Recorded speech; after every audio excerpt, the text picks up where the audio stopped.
Hey, my name is Ethan Brooks. I'm 33 years old, and 3 weeks ago I buried the only woman I ever loved. Her name was Claire. I tell you this not so you'll pity me, but so you'll understand why I almost didn't hear the words that ended up rebuilding my entire life. Because at her funeral, standing in the cold drizzle of a gray Vermont morning, a young woman I had only met twice slipped her hand into mine, leaned close to my ear, and whispered, "She left you a letter. She made me promise to give it to you when no one else was looking." I didn't even know Claire had a sister until 8 months ago, and I had no idea that one folded piece of paper would unravel every quiet assumption I had made about love, loss, and the life I thought was already over. But let me take you back, because none of this makes sense unless you know who Claire was and how she found me. I grew up outside Burlington, the only child of a carpenter who taught me that a man's worth is measured by what he builds and who he protects.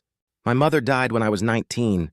My father followed her 6 years later, his heart simply giving out one winter while he was shoveling the walk. After that, I poured everything into the small furniture workshop he left me. I built tables, chairs, cradles, bookshelves, things meant to outlast the people who bought them. I was good with wood and bad with people. I told myself I preferred it that way. Then Claire walked into my workshop on a Tuesday afternoon 4 years ago, wanting a desk for a classroom she was decorating. She was a third-grade teacher, the kind of person who remembered every child's name and the name of every child's pet. She laughed at my dry jokes when no one else did. She asked me questions about my parents and actually listened to the answers. 6 months later, we were married in her parents' backyard under a maple tree that had just turned gold. I thought I had finally stopped being alone. We had 2 good years. Then the headaches started. Claire kept saying it was stress from work, that teachers always got run down in the spring. By the time she finally agreed to see a doctor, the tumor in her brain had already decided how our story would end. The doctors gave us numbers, then they gave us fewer numbers, and then they stopped giving us numbers at all. For 8 months, I watched the brightest person I knew get smaller and quieter, and there was nothing my hands could build to fix it. It was during those 8 months that Claire's sister appeared. Her name was Nora. She was 28, 5 years younger than Claire, and she lived 3 states away in a town I'd never heard of. Claire had mentioned her only a handful of times, always carefully, always with a shadow crossing her face. "We had a falling out," she told me once. "Family things? It's complicated." But when Claire got sick, she made one phone call and Nora came. She showed up at our door with a single duffel bag and eyes that looked like they had already cried for days on the drive over. She moved into our spare room without asking for anything. She cooked when Claire couldn't eat. She read aloud the children's books Claire used to teach from. She held a basin when the medicine made Claire sick, and she never once complained. I should have been grateful. Instead, I kept my distance. I was drowning in my own grief, and I didn't have room to wonder about a quiet woman who flinched whenever I raised my voice and who slipped out of any room I entered alone. I told myself she was just shy. I told myself a lot of things back then. Claire died on a Thursday morning with both of our hands in hers. Her last words to me were, "Don't lock the door, Ethan. Promise me you won't lock the door." I thought she was confused, that the medicine was talking. I told her I promised. I didn't understand what she meant. The funeral itself is mostly a blur to me now. I remember the smell of wet earth and lilies. I remember Claire's old students, grown taller than I expected, lined up in the back of the church in their good clothes, some of them clutching drawings they'd made for her. I remember my own hands, useless for once, folded in my lap with nothing to build and no way to fix the thing that had broken. And I remember Nora, standing slightly apart from everyone the way she always did, until the moment she crossed the room, took my hand at the graveside, and whispered those words about the letter into my ear. Then she let go and stepped back, as if she'd done something she wasn't sure she was allowed to do, and disappeared into the crowd of mourners before I could ask her what she meant. For 2 days I told myself I'd imagined it. Grief does strange things to a man's memory, but I understood it was real, and I understood even less when 2 days after the funeral, Nora found me sitting alone in the dark workshop, surrounded by sawdust and unfinished projects I no longer cared about. She stood in the doorway holding a cream-colored envelope with my name written across it in Claire's handwriting, that careful, looping cursive she used on report cards and grocery lists. My chest caved in just looking at it. "She wrote this 6 weeks before?" Nora said softly. "She made me hide it. She said you weren't ready until after." My hands shook so badly I almost couldn't open it. Inside were 2 pages, front and back, the last words Claire would ever say to me. "My dearest Ethan," it began, "if you're reading this, then I'm already where I can finally rest, and you're sitting somewhere blaming yourself for not saving me. Stop. There was nothing to save. You gave me the best years I ever had. And I need you to know that before I ask you for the hardest thing I've ever asked anyone.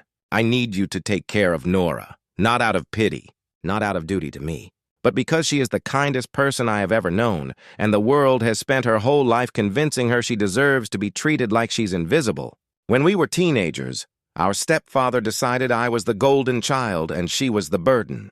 He praised everything I did and tore down everything she did. I was too young and too selfish to stand up for her, and I carried that shame for 20 years. The falling out wasn't her fault, Ethan, it was mine. I let our family blame her for things she never did, and by the time I understood, she had already learned to make herself small so no one could hurt her. I came back into her life too late to fix it myself. But you can. You see people, Ethan. You saw me when I walked into that dusty little workshop and you treated me like I mattered. Nora has never had that, not once. So please, don't let her disappear back into her old life, where they made her feel like nothing. Don't lock the door. Let her stay. Let her heal. And if someday the 2 of you find something neither of you expected, know that I will be smiling. I'm not asking you to replace me. I'm asking you to keep living and to help her start. All my love always, Claire." I read it 4 times. Then I looked up at Nora, who was standing very still by the door, her arms wrapped around herself like she was bracing for me to throw her out. And I understood, finally, what Claire had meant. "Don't lock the door." I cleared my throat. "How long are you supposed to stay before you go back home?" Nora's voice was barely a whisper. "My bus is Monday. I didn't want to overstay. I know this is your house, and I know you didn't ask for me to—" "Where's home?" I asked. She hesitated. "I rent a room above a laundromat. I work at a call center. It's fine. It's enough." But the way she said the word fine was the same way I had been saying it for years, the way you say it when it's the opposite of true. I looked at the letter in my hand, then at the empty house around us, every corner of it still holding the shape of the woman we had both lost. "Claire asked me not to lock the door," I said. "I don't fully know how to do what she's asking, but I know I don't want you getting on a bus back to a room above a laundromat. The spare room is yours as long as you need it. We can figure the rest out as we go." Nora stared at me like I had spoken a language she didn't recognize. "You don't have to do that. People say things like that, and then I don't say things I don't mean," I told her. "Ask anyone. It's my worst quality." A sound came out of her that was almost a laugh, and it surprised both of us. That was how it started. Not with romance. Not even with friendship, really. Just 2 grieving people in a house too big for the silence, agreeing not to be alone in it. The first weeks were careful and quiet. I went back to the workshop because my hands needed something to do, and Nora got a part-time job at the bakery in town because she said she couldn't stand taking without giving. In the evenings, we ate dinner across from each other and talked about Claire, slowly at first, then more easily. Nora told me stories I had never heard, about Claire teaching her to ride a bike, about the 2 of them hiding under a blanket fort during thunderstorms when they were small. I told her about the desk, about the maple tree, about the way Claire laughed at my jokes. We were stitching the same person back together from 2 different sets of memories, and somehow it made the grief lighter to share it. But I started to notice things. The way Nora apologized for everything, even things that weren't her fault, even the weather. The way she ate quickly and quietly, like someone who had learned that lingering at a table got you noticed and noticed was dangerous. The way she said thank you so many times it made my chest hurt. One night I watched her flinch when I set a heavy pot down too hard on the stove, and something in me went cold and certain. Somebody had taught her to be afraid, and I had a growing suspicion about who. I found out for sure on a Saturday in October. We had driven into town for the farmer's market, the first time Nora had agreed to go anywhere public with me. She was just starting to stand a little straighter to smile without covering her mouth. We were buying apples when a man's voice cut across the crowd. "Well, look who crawled back into the daylight." Nora went rigid beside me. The man walking toward us was tall and heavy through the shoulders, maybe 50, with the kind of expensive coat that didn't fit the dust of a farmer's market and the kind of smile that had never once been kind. This was Gerald Pratt, Claire and Nora's stepfather. I recognized him from a photograph Claire had kept in a drawer face down. "Nora," he said, looking her up and down like he was appraising livestock. "I heard you came running the second Claire got sick. Always trying to make yourself useful so somebody might keep you around. Did it work? Or are you already wearing out your welcome like you always do?" Nora's hands were trembling around the bag of apples. She opened her mouth, but nothing came out. 20 years of being told to be small had locked her voice in her throat. And something in me, something that had been numb for 3 weeks, came roaring back to life. I stepped forward, putting myself half between them. "I don't believe we've met," I said, keeping my voice even. "I'm Ethan. I was Claire's husband. And Nora isn't wearing out anything. She's the only reason that house still feels like a home." Gerald's smile didn't waver, but his eyes sharpened. "Ah, the carpenter. Claire always did pick projects that needed fixing. I'm sure you mean well, son, but you don't know this one. She's manipulative. She's been leeching off this family her whole life. Whatever sob story she told you, she hasn't told me any story," I said. "She doesn't have to.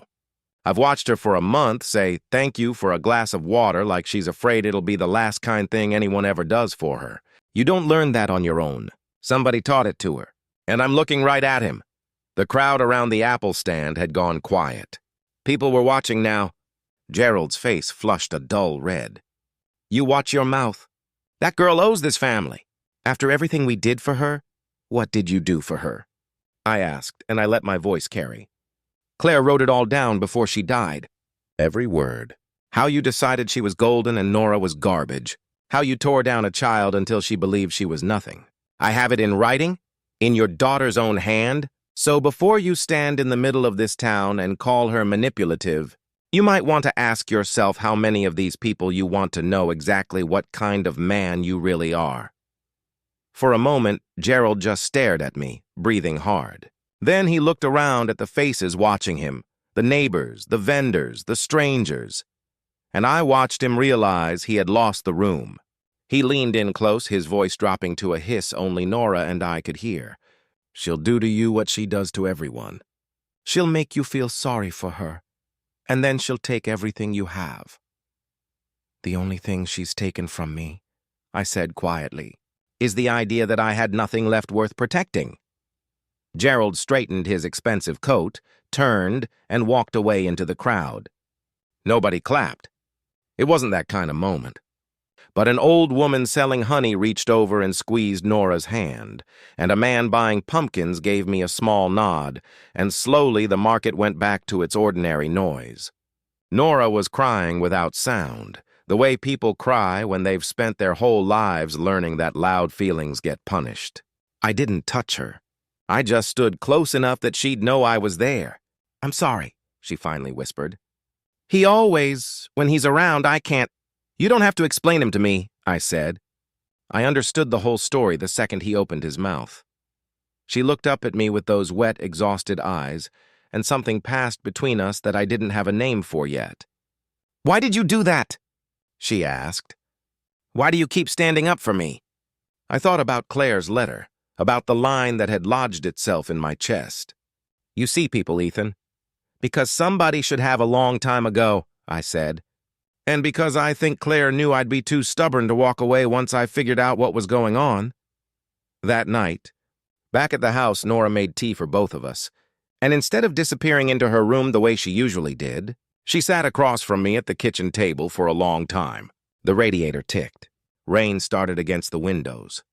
"Can I tell you something I've never told anyone?" she said. I nodded. "When Claire called and asked me to come help when she got sick, part of me didn't want to. Not because I didn't love her. Because I was so tired of being the one who shows up and helps and then gets sent away when the hard part is over. I almost said no. And then she said something that made me get in the car." Nora's voice cracked. She said, Nora, I spent my whole life letting people make you feel like you didn't belong anywhere.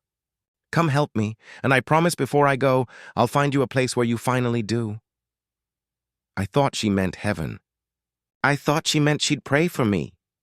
Nora looked around the warm kitchen at the worn table, at me. I didn't know she meant here. I had to look away because my eyes were burning. We sat in that silence for a while, the comfortable kind, the kind I hadn't known I missed. Over the next months, something neither of us planned for began to grow, slowly, the way the strongest things always do. Nora stopped flinching. She started singing quietly while she worked in the kitchen, this soft humming she didn't even seem aware of, and the sound of it made the whole house feel alive again. She came out to the workshop in the evenings and watched me work, and one day she asked if I'd teach her. I put a chisel in her hands and stood behind her, guiding the angle, and neither of us said anything about how long my hands stayed near hers. She turned out to be better with wood than I'd expected, patient and careful, the way she was with everything. The first thing she ever made on her own was a small wooden box, the corners not quite square, the lid a little crooked, and she gave it to me wrapped in newspaper like it was made of gold. I kept Claire's letter in it after that. It seemed like the right place. She started leaving little notes around the house, the way Claire used to. And the first time I found one tucked into my lunch, eat all of it. You skip meals when you're sad.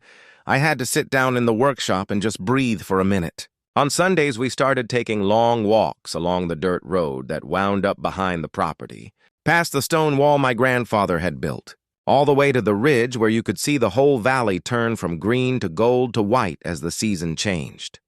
Nora talked more on those walks than anywhere else. She told me about the years after Claire left for college, the years she'd spent alone in that house with Gerald, learning to move through rooms without being noticed. She told me about the man she'd dated in her early 20s, a man who had felt, she said, like a quieter version of her stepfather, who made her feel small in slower, more patient ways, until she finally found the courage to leave with nothing but a duffel bag and a bus ticket.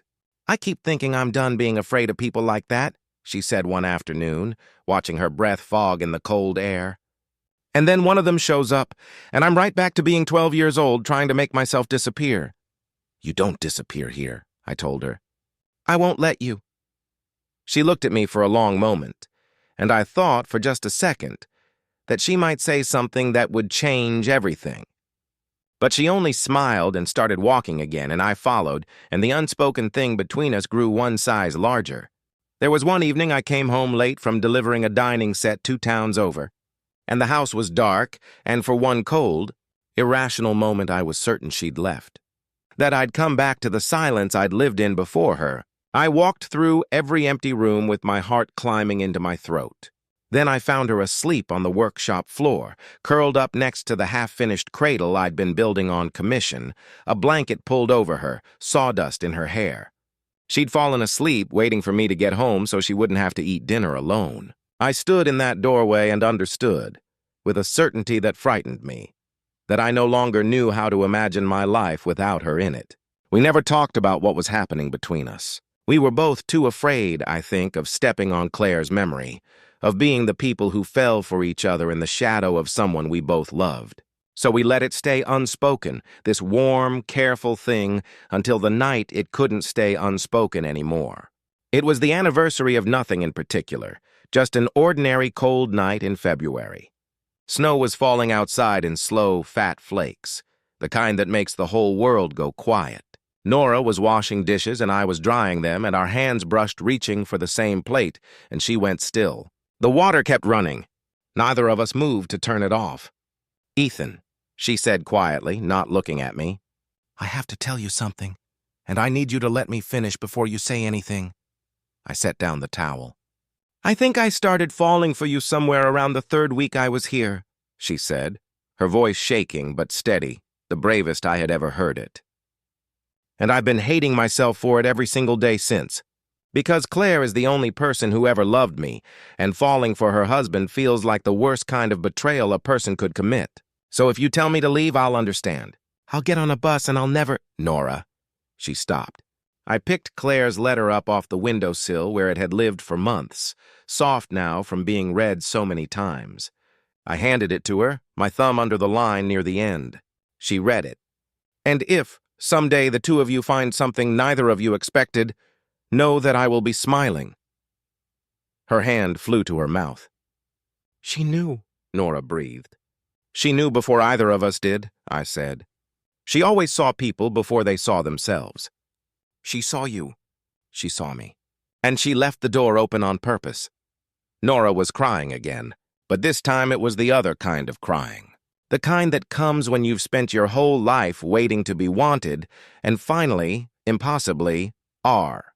"I'm not asking you to replace her," I said, echoing the words in the letter, the words that had become a kind of permission for both of us. "I'm asking you to keep living, with me. If you want to." She didn't say anything. Neither did I.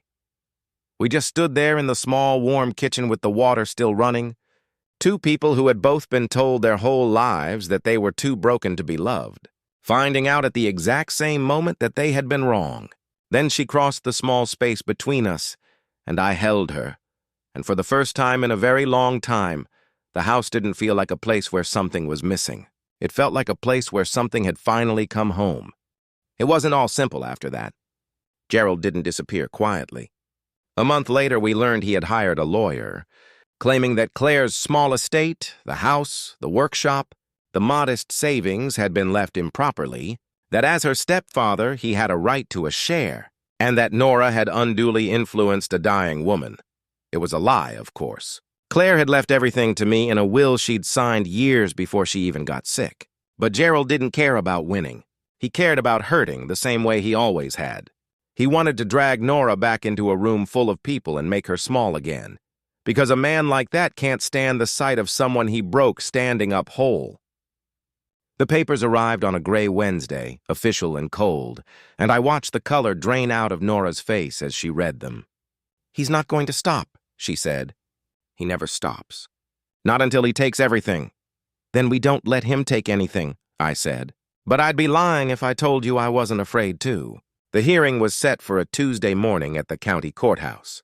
Nora barely slept the week before. The old fear had crept back into her shoulders, that terror of being dragged in front of people and called worthless.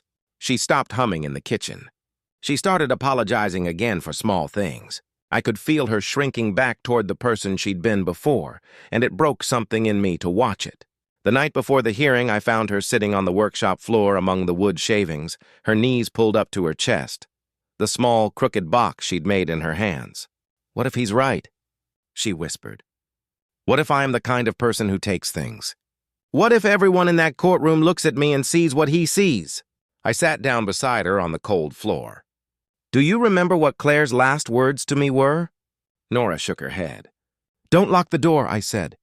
I thought she was confused. The medicine, the fever, I thought she was somewhere else. But she wasn't. She was right there with me, and she was telling me to let you in. She spent the last clear weeks of her life writing that letter and making you promise to hide it until I was ready, because she knew exactly how this might go. She knew Gerald. She knew you. She knew me. And she made sure that even from where she is now, she'd still get the last word. So tomorrow, you don't have to say anything. You don't have to be brave. I'll do the talking. You just have to sit there and let the truth do what truth does." Nora wiped her eyes and looked at the little box in her hands. "She really thought I was worth all that?" "She knew you were," I said.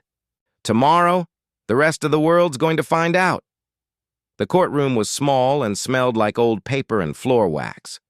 Gerald sat at the far table in his expensive coat, his lawyer beside him, that same appraising smirk on his face. But this time Nora didn't shrink from it. She sat next to me with her spine straight, and I saw Gerald notice, and I saw it bother him. When his lawyer stood and spoke about manipulation and undue influence, I felt Nora's hand find mine under the table. And when it was our turn, I stood up and I asked the judge if I could read something into the record. I read Claire's letter, all of it. The part about the workshop, and the part about being seen, and the part, especially the part, about a stepfather who decided a little girl was a burden and spent 20 years proving it. By the time I finished, the smirk was gone from Gerald's face. The judge, a silver-haired woman with sharp eyes, looked at him over her glasses for a long, cold moment. "Mr. Pratt," she said, "this letter, written by the deceased in sound mind years and weeks before her passing, makes her intentions abundantly clear. It also paints a fairly complete picture of your relationship with both of her sisters." She set the papers down. "Your claim is without merit. I'm dismissing it. And I'll add, off the record, that I've sat on this bench for 30 years, and I know the difference between a grieving family and a man looking for a payday. Don't come back into my courtroom." Gerald's lawyer started gathering papers. Gerald himself stood, his face twisted, and as he passed our table, he leaned toward Nora one last time, opening his mouth to deliver whatever cruelty he had been saving. But this time, before I could even move, Nora stood up to meet him. "No," she said, "just that." One word, clear and steady, in a voice I had never heard her use. "You don't get to do that anymore. You spent my whole childhood making me believe I was nothing. And you were wrong." Claire saw it. Ethan sees it. And now I see it too. So whatever you were about to say, keep it. I'm not afraid of you. Not anymore. For a moment, Gerald just stared at her. This woman he had spent 2 decades shrinking, now standing at her full height and refusing to bow. Then, with nothing left to take and no one left to fool, he turned and walked out of the courtroom and, as far as I know, out of our lives for good. Outside, on the courthouse steps, the February sun was thin and pale but real. Nora stood there, blinking in it like a person stepping out of a long winter. "I did it," she said, almost to herself. "I actually said it to his face." "You did," I told her. Claire would have been so proud she'd never let either of us hear the end of it. Nora laughed, a real laugh, full and unafraid, and the sound of it on those cold stone steps is something I'll carry with me for the rest of my life. We were married the following autumn, under the same maple tree in her parents' old backyard, the one place that held only good memories of Claire. It felt right somehow to begin there. Nora wore a simple dress and carried a small bouquet of the wildflowers that grew along the edge of our property. There were only a handful of guests: the old woman who sold honey at the market, the man from the bakery, a few neighbors who had come to love Nora as much as I did. Some of Claire's old students came too, taller now, and one of them, a girl named Maddie, who Claire used to say reminded her of her own sister, brought a drawing she'd made of the 3 of us standing under a tree, and I had to step away for a moment when she handed it to me. Before we said our vows, I asked everyone for a moment of silence, and we each thought, in our own way, about the woman who had brought us together. The wind moved through the maple leaves, and a few of them came loose and drifted down, and I swear the timing of it made half the guests start crying. I like to believe she was there. I like to believe she was smiling exactly as she'd promised. In my vows, I told Nora the truth I'd come to understand. I spent years believing my job was to build things that outlast the people who use them. Tables, chairs, cradles. I thought that was the most a man like me could offer the world, something solid you could put your hands on. But the most important thing I ever built, I built by accident, by keeping one promise to leave a door unlocked. I didn't know that promise would let in the rest of my life. You walked through it carrying nothing but a duffel bag and 20 years of being told you didn't belong anywhere, and you turned my silent house back into a home. I'm going to spend every day I have left making sure you never doubt. Not for 1 second that you belong here with me." Nora cried, and I cried, and the maple leaves came down around us like the whole world was throwing confetti. When it was her turn, she looked at me with no fear left in her eyes at all and said, "For my whole life, I believed love was something I had to earn, and that no matter how hard I worked, I'd always come up short. You taught me it isn't something you earn. It's a door someone leaves open and a person who's still standing there when you finally find the courage to walk through. Thank you for being the one who stayed." We still live in that house. Nora teaches now, 3rd grade, the same as Claire, and she comes home every day with stories about children and their pets, and the house is never, ever quiet anymore. Last spring, she finished the cradle I'd started years ago, the one she fell asleep next to that night, and we put it in the small room at the end of the hall, the one with the good morning light. We're going to need it come winter. We kept Claire's letter in the crooked little wooden box Nora made, and the box sits framed by a window in the hallway where we both see it every morning, those 4 words at the heart of it underlined by time and love. "Don't lock the door." People sometimes ask me how I could fall in love again so soon after losing my wife, like grief is a debt you have to pay in full before you're allowed to be happy again. And I tell them the truth, which is that I didn't fall in love instead of grieving Claire. I fell in love because of her. Because she spent her last strength making sure two lonely, broken people would find each other in the wreckage she left behind. She didn't ask me to stop loving her. She asked me to keep living and to leave the door open. So if you've ever lost someone and thought your story was over, thought the lights in the house were switched off for good, I need you to hear this. Sometimes the people who love us most don't just leave us behind. Sometimes they leave us a door. And all we have to do, the bravest and simplest thing in the world, is be willing not to lock it. Claire knew that. She knew it before either of us did. And every single morning when I walk past that frame in the hallway and read those 4 words in her careful, looping hand, I whisper the same thing back to her.